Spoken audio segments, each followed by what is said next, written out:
Everyone, welcome back to my channel RMBA Today. আশা ৰাখিছো আপোনালোক সকলোৱে ভালে আছে আৰু আজিৰ এই ভিডিঅ'টোত আমি আলোচনা কৰিব লৈছো অসম লোকসেৱা আয়োগ আসাম পাব্লিক সাৰ্ভিস কমিশনৰ এটা ইম্পৰ্টেন্ট আপডেট এটা নহয় লেটেস্ট আপডেট কিটা আমি এবাৰ ডিসকাস কৰি লওঁ আৰু কি লেটেস্ট আপডেট আহিছে আপোনালোকে এবাৰ চাই লওক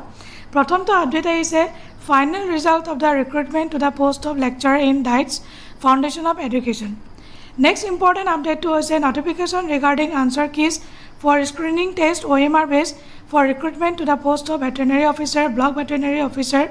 class B, class 1 junior grade under animal husbandry and veterinary department. Our carver jodi kiba objection thake apnaloke yate click kori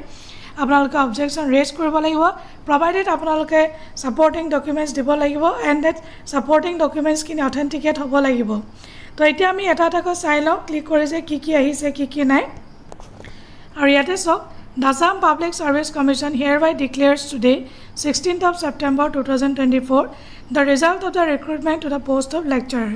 যিসকল candidate selection হৈছে তেওঁলোকক many congratulations আৰু আপোনালোকে নিজৰ নামটো আছে নেকি এবাৰ চেক কৰি লব এটা নেক্সট আপডেটটো এবাৰ চাই লও আহক নোটিফিকেশন দি দিছে তেওঁলোকে আৰু আপোনালোকে নিজৰ যদি কিবা অবজেকশন আছে ক্লেম কৰিব পাৰে আৰু এইখিনি হৈছে প্ৰভিজনাল আনসাৰ কি অবজেকশন ৰেজ কৰিব হলে আপোনালোকে এইখন ফিল আপ কৰিব লাগিব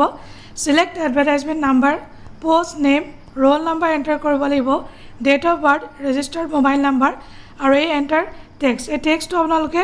যেতিয়া আহে আপোনালোকে ক্যাপচাটো ফিল আপ কৰি সাবমিট কৰিব লাগিব